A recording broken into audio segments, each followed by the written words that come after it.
Quando Red Dead Redemption 2 è stato rilasciato nel 2018 è stato lodato dalla critica e adorato dalla maggior parte dei fan. Il gioco open world ha venduto straordinariamente bene e l'introduzione di Red Dead Online l'anno successivo, insieme ad una versione per PC, hanno fatto continuare a giocare il titolo. Sebbene Rockstar Games non abbia ancora annunciato ufficialmente Red Dead Redemption 3, ci sono ottime possibilità che esca una terza puntata. È stato uno dei giochi più venduti dell'era PS4 e Xbox One. Le vendite al lancio hanno addirittura infranto diversi record, vendendo fino a 725 milioni di dollari nei primi 3 giorni. Dan Houser, che ha diretto Red Dead Redemption 2, è anche il cofondatore di Rockstar Games insieme a suo fratello Sam. Nel 2018, in un'intervista con Vulture, disse che sarebbero stati pronti per un nuovo capitolo se il secondo avesse venduto bene. Hanno anche detto che la compagnia voleva concentrarsi sul lancio dell'online, quindi dopo che quest'ultimo è stato rilasciato, significa solo che la porta per Red Dead Redemption 3 è completamente spalancata.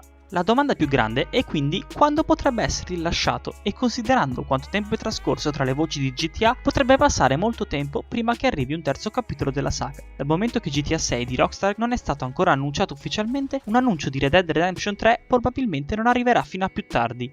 Ciò potrebbe significare che siamo forse lontani addirittura 10 anni. Il nuovo capitolo di Red Dead Redemption, per rimanere imprevedibile, avrebbe bisogno di rompere una delle sue principali tradizioni del franchise, ma questo potrebbe rischiare di minare uno dei temi principali del gioco. I primi 2 giochi di Red Dead Redemption contengono alcuni degli storytelling più stratificati ed emotivamente efficaci che Rockstar abbia mai realizzato, resi ancora più impressionanti dall'enorme scala dei mondi. Entrambi i giochi contengono colpi di scena improvvisi che alcuni giocatori stanno ancora digerendo. Se dovesse venir fuori un nuovo capitolo, dovrà evitare una delle principali tradizioni della serie per far sì che il gioco rimanga sorprendente. Ci sono diversi modi in cui potrebbe farlo, espandendo ancora alcuni dei temi principali esplorati finora. Per spiegare cosa voglio dirvi, devo fare prima delle premesse, per cui attendetevi grossi spoiler su entrambi i giochi.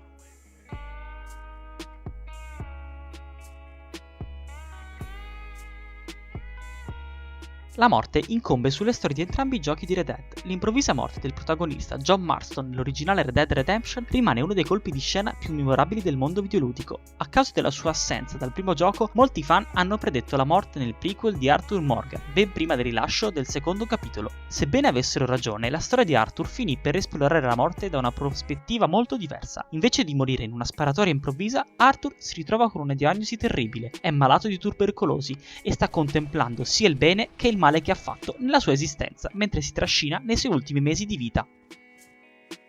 La morte del vecchio West, o almeno la capacità della realtà di supportare le storie romantiche dei personaggi come Dutch van der Linde, è stato un altro tema importante in entrambi i giochi. Red Dead Redemption inizia pochi anni prima dell'inizio della Prima Guerra Mondiale, rendendolo estremamente tardi per un western. Red Dead Redemption 2 si svolge in gran parte alla fine del XIX secolo, ma la sensazione che lo stile di vita della banda di Van der Linde sia destinato al declino ossessiona ancora i suoi personaggi principali. Sebbene la morte di John sia improvvisa, entrambi i giochi imprimono al giocatore la sensazione che i mondi dei loro protagonisti stiano per finire. L'unico modo per uomini come Marston di avere una possibilità è diventare un partecipante della morte del vecchio West, piuttosto che una vittima. John tenta di farlo, accettando di abbattere gli ex membri della banda di Van der Linde, ma nemmeno questo alla fine lo salva. La lunga malattia di Arthur incoraggia sia il personaggio che il giocatore a riflettere sulle proprie azioni e sulla possibilità di qualsiasi forma di redenzione, quando la morte rimane ancora una volta la destinazione finale.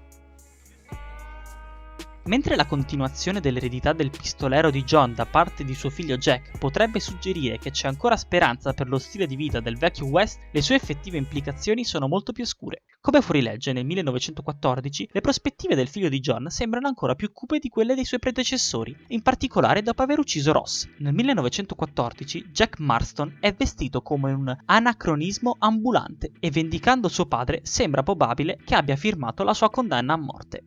Jack vive in un'America senza frontiere al di là della portata del governo federale e, uccidendo un ex agente del precursore dell'FBI, si mette in diretta opposizione a un nuovo mondo che è molto più potente di lui. Nei western di Rockstar Games, anche l'ultimo uomo in piedi sembra condannato. Red Dead Redemption 3 non potrebbe uccidere il personaggio del giocatore per la terza volta consecutiva senza sentirsi prevedibile. I 2 giochi finora sono stati profondamente inseriti nell'esplorazione della morte e nel declino, e hanno utilizzato la morte dei personaggi principali per esplorare un cambiamento cambiamento più ampio e inevitabile. Ciò solleva una domanda importante: è possibile creare un gioco in cui sopravvive il personaggio del giocatore di Red Dead che esplori ancora questo tema principale del franchise? Il finale di Red Dead Redemption suggerisce, almeno in una certa misura, che la risposta è sì. È possibile che un personaggio come Jack arrivi fino alla fine della storia, mentre continua a imprimere al giocatore un senso del loro destino finale e della morte del loro mondo. Red Dead Redemption 3 ha l'opportunità di esplorare un periodo precedente, ciò potrebbe consentirgli di esplorare un'angolazione leggermente diversa rispetto a questo tema.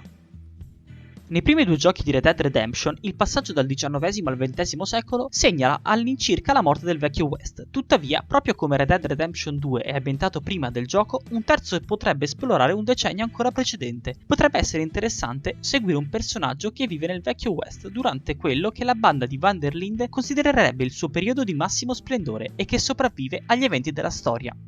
I giochi di Red Dead Redemption si concentrano su persone che lottano contro l'inevitabile cambiamento, nonostante non siano consapevoli della sua inevitabilità. In Red Dead Redemption 2, Dutch dice persino ad un capitano dell'esercito americano che non può combattere il cambiamento, una lezione che lo stesso Dutch si sforza di applicare effettivamente alla propria vita. Parte dell'illusione di Dutch, tuttavia, è anche che le cose stanno appena iniziando a cambiare. Red Dead Redemption 3 potrebbe interpretare un protagonista che esplora l'idea che non c'è scampo da questa lotta. Non importa quando nascono o quale sia il loro destino alla fine della storia. Non importa quando inizia e finisce la narrazione del prossimo gioco. Con la storia giusta, Red Dead Redemption 3 potrebbe usare la sopravvivenza temporanea del suo protagonista e del suo mondo occidentale come un altro duro promemoria dell'inevitabile destino di entrambi. Il video conclude qui, io vi ringrazio per l'attenzione e vi invito a lasciare un mi piace e ad iscrivervi al canale. Presto sono in arrivo nuovi contenuti e a me non resta che dirvi alla prossima!